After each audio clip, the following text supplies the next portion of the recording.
여러분 안녕하세요. 5월 14일 여기도 펀드매니저TV 금일 시장 전망 및 투자 전략 시작하도록 하겠습니다. 네, 여러분 잘 주무셨습니까? 5월의 싱그러움이 최근에 묻어나는 좋은 아침입니다. 하지만 시장은 재미없는 횡보장세가 지속되고 있죠. 네, 연휴가 퐁당퐁당 이렇게 나타나듯이 우리 주식시장도 지금 퐁당퐁당하고 나타나는데, 하지만 주식시장은 재미없는 횡보장세다. 15일 CPI, 22일 엔비디아의 실적 발표, 이 두 개가 방향성을 결정할 거로 보이는데, 그걸 앞두고 상당히 눈치 보는 짱 보는 장세가 이어지고 있다, 이렇게 볼 수 있습니다. 오늘 새벽에 끝난 미국을 보면은 인텔이 새로운 AI 반도체 시장을 짓는다, 이 뉴스하고 챗GPT가 새로운 G40이라고 불러야 되나? 4.0, 4.0, 4T, 4.0 이렇게 봐야 되는데, 새로운 GPT 제품을 내놓고 시장 공략을 다시 재개하는 그러한 모습, 이러한 것들이 시장의 새로운 활력과 펌프질을 하고 있다, 이렇게 봐야 될 것 같아요. 일단은 시장에서 어제도 이야기했죠. 배트를 짧게 잡고 단기 투자가 답이다. 길게 투자하면은 맛이 없다. 네, 다 잃어버린다. 이렇게 볼 수 있는데, 어제는 이제 한국 주식시장에서 삼성전자발 루머가 좀 영향을 많이 미친 것 같아요. 삼성전자 루머는 뭐냐. 삼성전자가 TSMC의 콜 테스트를 통과하지 못해서 아직까지도 엔비디아의 HBM을 납품하지 못하고 있다. 이게 이제 가장 핵심이죠. AMD나 다른 데는 납품을 하고 있지만 여전히 가장 핵심은 엔비디아에 못 들어가고 있다. 그 이유가 TSMC의 방해가 심한 것 같다. 이 부분에 대해서 시장이 굉장히 루머가 많이 돌았고, TSMC의 여러 가지 내용을 봐도 이런 부분들이 끼어 있는 게 사실이다. 삼성전자 내부에서도 이걸 어느 정도 인정하는 듯한 그러한 소문도 나면서 삼성전자 서프라이 체인들이 다 어제 하락을 하거나 좀 횡보를 하는 모습이 나타나는데, 과연 이게 오늘 반등을 해줄지가 굉장히 중요한 투자 포인트인 것 같아요. 저도 개인적으로 그럴 수 있다는 생각이 들어요. TSMC가 자기의 가장 큰 적인 삼성전자의 HBM에 들어가는 것들을 되게 블락을 걸고 있는 게 아닌가, 그런 생각을 해보고 있습니다. HBM을 만들면 TSMC에 주고 TSMC가 콜 테스트를 해보고 그 다음에 통과 여부를 결정하는데, 일단은 생각보다는 삼성전자가 어려움에 처해 있다는 게 맞을 것 같다는 생각이 듭니다. 무거운 마음이 좀 들긴 하지만 금일 시장 전망 및 투자 전략 출발해 봅니다. 구독, 좋아요 많이 눌러주십시오. 금일이죠. 금일 미국 증시를 보면 다우는 마이너스 0.21, 나스닥은 플러스 0.27, S&P 500은 마이너스 0.02. 나스닥이 오랜만에 무너지지 않고 잘 버티고 있는 모습. 특히 엔비디아가 다시 $900를 넘어서 들어오고 있고, 모처럼 테슬라가 머리 아픈 미중 간에 지금 전기차 관련돼서 보복무역이 큰 이슈로 떠오르고 있는데, 그 사이에 너무 가격 하락에 대해서 반발 매수가 나타나면서 2% 넘게 상승한 것이 영향을 미치지 않았나, 이런 생각이 듭니다. 퐁당퐁당이 지속되고 있습니다. 오늘 시장 주요 투자 포인트 한번 보도록 하겠습니다. 리언 쿠퍼맨 연준 통화정책 제한적이지 않아. 스티펄 S&P 500 올해 2, 3분기 사이에 10% 급락이 예상되고 있다. 오픈AI 신규 모델 GPT-4 공개, 음석 기능을 강화했다. 인텔은 투자운용사 아폴로와 함께 $110억 투자 협상 중이다. AI 반도칩을 새로 만든다는 거죠. 뉴욕연은 1년 기대 인플레이션 3.3%, 6개월 내 최고치의 모습을 보이고 있습니다. 제퍼슨 연준 부의장이 통화정책 수준은 현재 적절하다. 네, 상당히 부정적인 이야기를 쏟아내고 있죠. 앨런 미 채무 중전기차 관세 인상 시 보복 예상이 되고 있다. 굉장히 머리 아픈 이야기가 또 나오고 있는. 지금 미국이 보복 관세를 때리고 있는 것은 전기차, 태양광 이런 쪽인데, 그 다음에 이제 의료기기 이런 건 우리나라한테는 좀 나쁠 것 같지는 않습니다. 네, 우리나라에게는 상당히 괜찮지 않겠나, 이렇게 이야기를 되고 있는 것 같아요. 모건 스탠리 올해 인플레 둔화 추세 지속 예상하고 있다. 이렇게 여러 이야기들이 나오고 있는데, 가장 핵심은 앨런 미 재무장관 중국 전기차 관세 인상 시 보복이 예상되고 있다. 이거하고 인텔의 투자, 챗GPT가 새로운 음성인식 기반의 챗GPT-4 제로를 냈다. 이러한 AI 시장에서의 새로운 공략, 침투, 이런 것들이 핵심 뉴스로 봐야 될 것 같아요.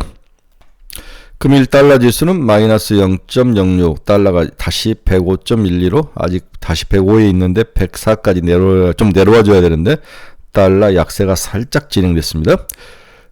네, WT 한번 봅시다. 플러스 1.21%, 79.21달러. 여전히 이스라엘의 라파 전투가 멈추지 않고 있는 모습도 좀 보이는 것 같아요. 금리 한번 봅시다. 2년짜리는 4.861, 0.7bp 하락을 했습니다. 10년짜리는 4.486, 1.7bp. 네, 굉장히 살짝 하락을 하고 있지만 생각만큼 금리 움직임이 없다, 미동하지 않고 있다라고 보는 게 맞을 것 같습니다. 주요 기업들의 주가 한번 봅시다. 애플 플러스 1.76, ARM이 7.32.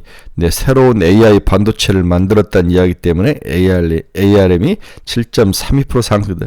ARM의 핵심은 뭐냐? 저전력 반도체를 만드는 핵심 기술을 가지고 있는 저전력 반도체. 이거 굉장히 시장에 영향이 있을 것 같습니다.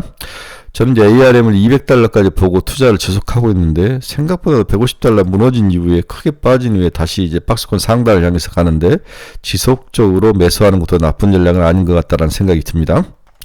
네, 엔비디아는 플러스 0.58% 상승하면서 900달러를 회복했습니다.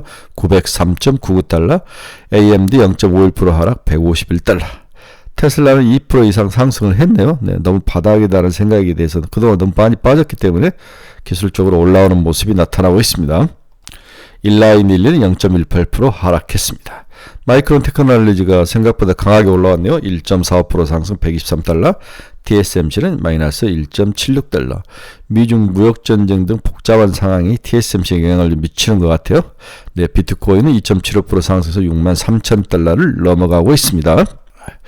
며칠 전에 미시건에서 발표된 소비심리가 발표됐네. 미시건 소비심리에서 약간 쇼크가 났다. 그 의미는 뭐냐, 이런 것들을 한번 보도록 하도록 하겠습니다. 물론 이제 15일날 CPI가 발표가 되는데 그 전에 여러 지표들이 나타나는데 과연 CPI와 함께 9월에 금리 인하를 할 수 있느냐 없느냐, 이 가능성. 이번 주에 파일이 또 연설이 한번 있더라고요. 이 연설 속에 또 어떤 내용을 담을지, 오럴 리스크가 어떻게 나올지를 봐야 되는 조마조마한 한 주가 지금 시작이 되고 있는 거죠. 네. 미시간 소비심리와 컨퍼런스 보드의 소비자 신뢰지수, 이 두 개가 이제 보통 소비자 신뢰지수의 여러 가지 것들을 담는 두 개의 큰 지수인데 이 두 개의 지수에는 차이점이 존재한다는 거죠. 미시간 소비심리지수와 컨퍼런스 보드의 소비 신뢰지수. 5월 미시건 소비심리지수는 67.4, 전망은 75를 기록할 것으로 예상을 했는데 67.4를 기록하면서 쇼크를 기록을 했다. 그런데 1년 길리의 인플레는 3.5%로 전망 3.2%를 또 넘어서는 그런 모습. 소비 심리는 빠지는데 인플레이션은 여전히 기대 심리가 높은 이중적인 모습을 나타냈다는 거죠. 소비자 관련 경제 지표는 두 개가 있었다고 이야기했죠. 컨퍼런스 보드 소비자 신뢰 지수와 미시건의 소비자 심리 지수가 두 개가 유명한데 각각 의미하는 게 다르다. 이 컨퍼런스 보드의 소비 신뢰 지수는 CPI와 연동이 되고 후자 미시건 소비자 심리 지수는 고용과 연동이 된다. 이렇게 이야기를 하는데 저는 미시건이 CPI와 연동이 되고 컨퍼런스 보드가 고용과 연동이 된다. 이렇게 보는 게 맞은 것 같아요. 다시 정리하면 미시간 소비 심리 지수는 CPI와 연동돼서 많이 움직이고 컨퍼런스 보드 소비자 신뢰 지수는 고용과 연동돼서 많이 움직이더라. 현재 시장이 가장 중시하는 두 가지 경제지표가 물가와 고용 두 가지죠. 즉 미시간 쇼크는 물가와 관련된 소비 심리가 후퇴하고 있음을 우리에게 나타내주고 있다. 이렇게 일단 이해를 하시면 될 것 같아요. 그래서 미시간 소비자 신뢰 지수는 물가와 연동돼서 물가의 이 주황색이 CPI인데 검정색이 미시간 소비 심리 지수이고 서로 비슷하게 움직이는 연관성이 높고 컨퍼런스 보드가 발표한 소비 신뢰 지수는 고용과 연동되더라. 고용지수 움직임과 많이 비슷하게 움직이는 모습을 보여주고 있죠. 각각의 특징이 다르니까 어떤 지수가 어디에 주로 연결돼서 보는지 그 함의를 보는 것도 재밌는 것 같아요. 이 미시건 소비심리지수는 월별 변동성이 매우 크다는 특징을 가지고 있습니다. 조사 대상도 600여 개로 매우 한정적이죠. 따라서 장기적으로 물가와 연동돼서 움직이지만 단기적으로 물가와 끈끈이 매칭되지는 않는다.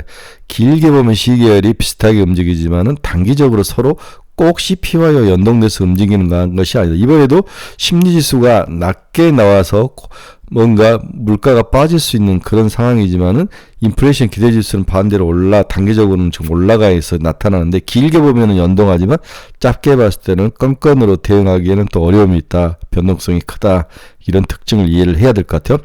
따라서 가계 재정 상태가 어려워서 소비가 쉽지 않고 소비가 좀 문제가 좀 생기기 시작했고 장기적 인플레 압력은 남아있구나. 이 정도로 이해를 하는 게 이번 미시간 소비자 심리지수의 쇼크를 우리가 해석하는 가장 단순한 의미 파악이다. 이렇게 볼 수 있습니다.